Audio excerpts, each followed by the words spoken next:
2. If you guys happen to miss part 1, make sure you go back and watch.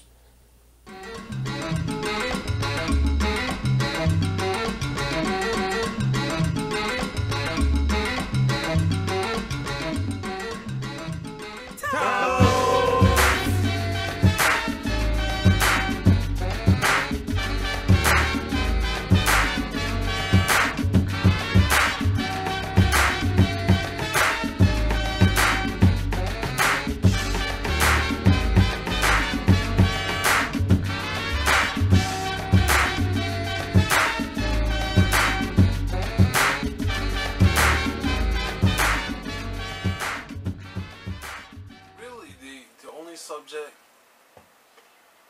that I really wanted to talk about is what's been going on with my dude Lamar Odom. Fuck him! Lamar Odom, what is he doing now? What is he doing now? It hurt my heart a little bit, cause I mean, I sincerely feel bad for the dude. Really, ever since he got traded from the Lakers, it's been a downward spiral. You know. Had a season with the Mavericks. I'm gonna say he played a season with the Mavericks, but he had a season with the Mavericks. He had one. And it's like he was on the Clippers team one last time, and but the marriage deal and divorce and crack. I mean, all these things. It's like, damn, dude, like. I know the dude went into a depression when he left the Lakers because he loved the Lakers. You can see it if you ever watched the reality show. I only ever watched one episode. And the dude was holding his Lakers jersey talking about he couldn't wait to get back with his teammates. Yeah. And he got traded that year. So it's like the amount of pressure the dude was going through, I mean, it's understandable to a certain point, but damn, dude, like, he's back a little bit. I mean...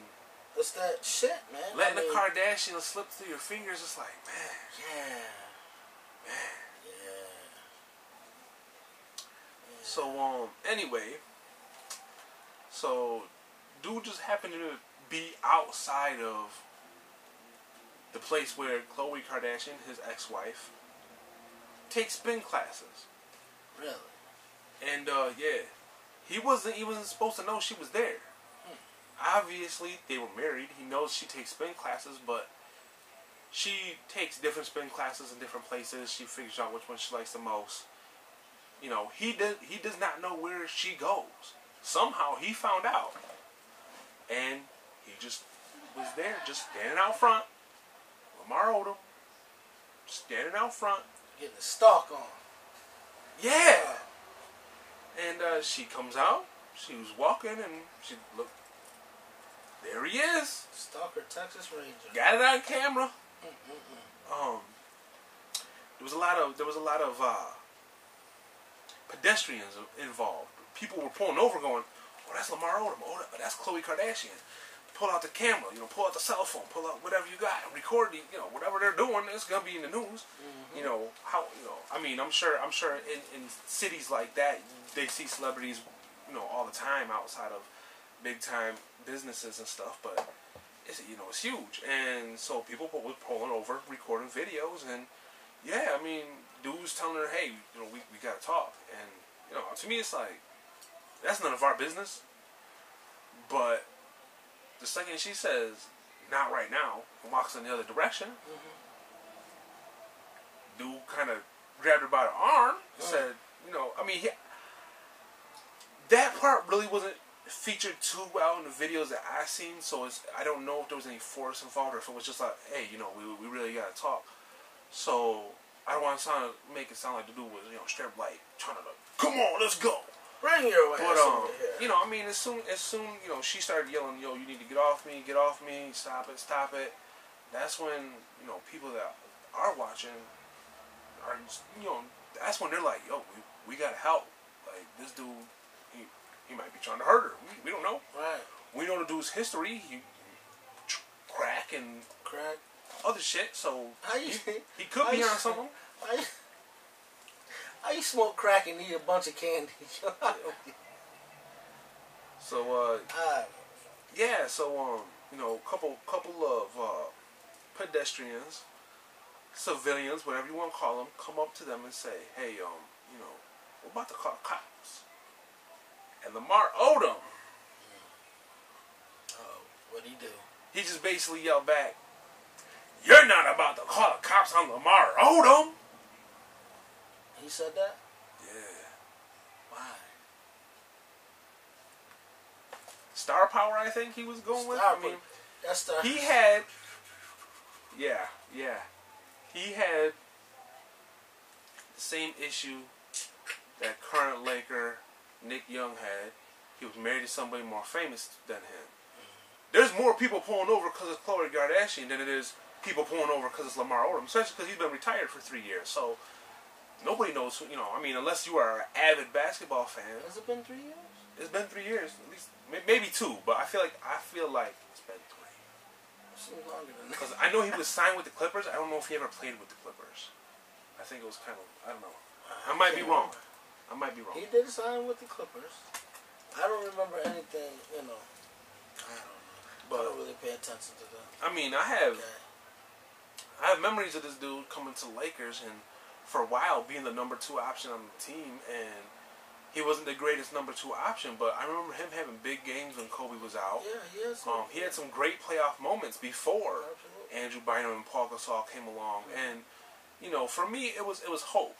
I knew that the Lakers wasn't going to win a championship with that team, but it was nice to see him in the first round, second round, competing with, you know, these other teams, you know, San Antonio, Phoenix, other teams like that. And it was, you know, I'll never forget the day that Kobe got hurt in a Phoenix game, and Lamar Odom came out, and he was a leader in every single stat in that game. Points, assists, rebounds, everything. Right. He basically was, no disrespect to LeBron James, but he was the LeBron of that game. You know, one game. But, I mean, he was killing it. And because of that performance, the Lakers stayed in the playoffs. And I think they ended up getting eliminated in that round. But it's like, you know, I always thought, you know, Lamar Odom, very versatile player. He was really the guy that we got for trading away Shaq to Miami. And, you know, he was part of the team winning those 2 titles, those back-to-back titles. And, you know, just to see this happen, you know, I mean, the crack is obviously the worst, but this has got to be number 2. To see this kind of stuff going on, it ruins your marriage, you know, you're on drugs, you know, now you're stalking your wife. It's hard. It's hard, you know, because this is a dude that, you know, to me, I'm like, man, you know, he was a professional to me. He wasn't a superstar, but he was that kind of dude that I felt like kids could look up to and say, I want to be like him someday. I mean, and for somebody I hate to see, you know, especially being a black man, see somebody like that has talent, you know, just wreck your whole fucking career. Destroyed.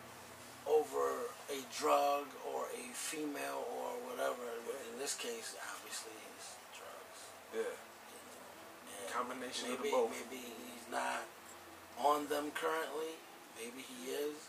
Yeah. But causing a scene like that, something's up, obviously. So he said it was because he was frustrated at the media. That he felt like he was being disrespected. I mean, he was being played. But TMZ caught up with him. Maybe try to get in contact with agents or whatever if you guys ain't cool like that, or if you still have her number, but just showing up. What do you think? That is weird. That's why we're sitting here talking about this shit now. Yeah. You don't want the media in your shit, but now you have the media in your shit because of the actions, and you know, come on, man. You're playing yourself, man. If he would have done it the right way. Again. If he would have done it the right way, nobody would have ever known. Nobody would ever, and they could have still talked. The fact of the matter is they never had that talk. Right. If he would have done it the right way, if he would have been professional and respectful, that's a possibility that if they needed to talk, it could have happened. And it didn't. So it's like, it didn't, the way you acted didn't help. And man, it's just hard. I know it's hard for you. It's just hard. Me, I can give it. mean, to me, it's hard to see that happen with anybody that, you know, has an opportunity in their life. An opportunity, You know. that, like I say, frequently, Yeah. people would kill for. Yeah. And flush it down the fucking toilet. I mean, respectively, he was towards the end of his career anyway. So maybe his skills really were declining. Maybe it was just time. Well, when you're smoking jumbos, man. But that doesn't help. That doesn't help. Doesn't help. There's only one player I can think of right now, and it's my favorite player of all time. Lawrence Taylor could smoke and go out there and wreck a motherfucking game like you would not believe. He was the only one. He was the exception. I love you, Lawrence. I shouldn't even have said that shit, but I did. Yeah. That's what I do. I mean, love you. It's the truth. And, I mean, Lawrence Taylor, greatest defensive player of all time. My favorite player. And I'm a Steelers fan. Yeah, so. yeah. Go figure, baby. I love football. Yeah, I've always said my favorite defensive player of all time is LT. My favorite offensive player of all time is Barry Sanders. I gotta give you some favorite right there. I love Walter Payton too, though, when it comes to running back. I feel like Barry, if it wasn't for the injuries early in his career, Barry could have broken all the. Oh, he would have killed her if he would have just stayed in the game. You know what I mean? If the Lions, you don't want to lose Barry because everybody's coming to the game to see Barry. Yeah. So, yeah, he would have shattered that record, man. Like I said, I used to say this shit. Evan Smith, when he wakes up in the morning, kiss your wife and kiss that picture of Barry Sanders that should be sitting right next to your bed. You know what I'm saying? Because would have shattered that record, my friend. Tacos! Yeah, so on that note, you know what time it is. Taco homies, dusting plates, Mango Asan. We are the champions. Why? Because we say so. Yeah. We say so. Absolutely. So on that note, you know what the word is. That word is tacos. Yo, we out. Taco homies, and we are the champions.